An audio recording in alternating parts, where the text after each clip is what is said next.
So here I am in Kyiv, and today is 24th February 2025. It's exactly 3 years after Russia invaded this country. And today the mood here is tense. It's apprehensive, of course, because you know that Donald Trump is back, and Donald Trump is also giving a series of statements that are making the Europeans extremely uncomfortable. But here I am with Tobias Ellwood, who was UK's former defense minister, and I would want to understand from him what really is UK planning to do to support Ukraine, and how serious are you about European security? That is the big question right now, and you're right to call this tense because we don't know where things are going to go. Is there going to be some form of deal between Putin and Trump? And the big discussion here is if Donald Trump decides to step back a little bit from Europe, then Europe has to go on its own. And that's where Britain has said, okay, we'll be there for Ukraine. I suspect it's also a clarion call. It's a symbolic gesture to say, please, we want other countries to join us as well, because we can't allow Putin to win. And if we just strike a deal, that will give Putin victory. And the worry is that he'll just use the time to rearm, regroup, and do it all over again. No, but that's very obvious because when we look at it from India's perspective, of course, I mean, I keep hearing the Prime Minister, Starmer, has been saying that he doesn't rule out the possibility. In fact, he's been pushing for the possibility of sending troops on the ground. And then there's also this very famous deal that President Zelensky has not really been accepting. I was just speaking to Boris Johnson, who was, your former Prime Minister, and he seemed extremely optimistic about this deal.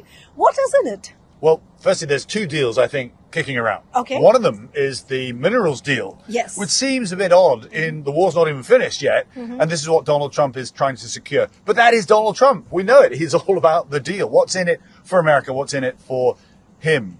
The concern we have is that he wants to strike a deal with Putin. He's actually parroting some of Putin's lines, calling Zelensky a dictator. That doesn't go down well here in Europe. I would say that nobody knows Putin arguably better than your own prime minister, because you have a very different relationship, historical relationship with Russia. The question is what's best for Europe. Yeah. And if Putin still has designs on Ukraine, doesn't recognize Ukraine as a state, but just as another bit of land that really belongs to Russia, then we're in for a very, very dark chapter, I'm afraid. And that concerns every leader in Europe. And Tobias, what are your thoughts on, for example, this $300 billion of frozen assets that Europe holds? And until about 6 months ago, I would have argued that there's no way that Europe would want to liquidate them or to use them for Ukraine. But now it seems probably the most obvious possibility that Europe should be exploring. Certainly. The dilemma there is that the money actually is in banks, and it belongs to states.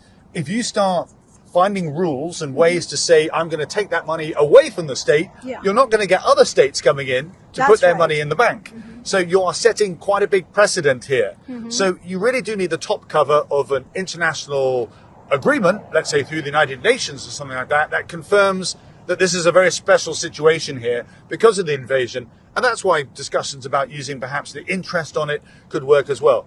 It should stress it's one part of a number of aspects that say, how can we help Ukraine to make sure that we don't end up with a stalemate as we have now, and that Ukraine can start to rebuild? Probably my final question to you would be on what do you think about the morale of the Ukrainian forces? As far as I sense here, when I speak to various, troops and also the commanders of the unmanned naval, vehicles, etc. I mean, those brigades, I think they are in no mood to give up their fighting. And that's something which is very different from how we would perceive this in India, where the narrative is that the Ukraine has remained outgunned and outmanned for years. But I think the sense here is very different. Do you think it is something on the surface, or something which is profound? I'd fully agree, but go back to the very start of the war. 3 years to today, everybody was writing Ukraine off. I think the American president offered a helicopter ride for Zelensky to leave the country. And they said, no, we're going to fight and defend our country. And it's a good job that they did. But they are now looking for to the West, to NATO, to others, to say, please help us finish the job. So big questions. That's why it's so tense here, because they don't know which way this is going to turn. I do hope we'll make the right decisions. They will stand up to Putin.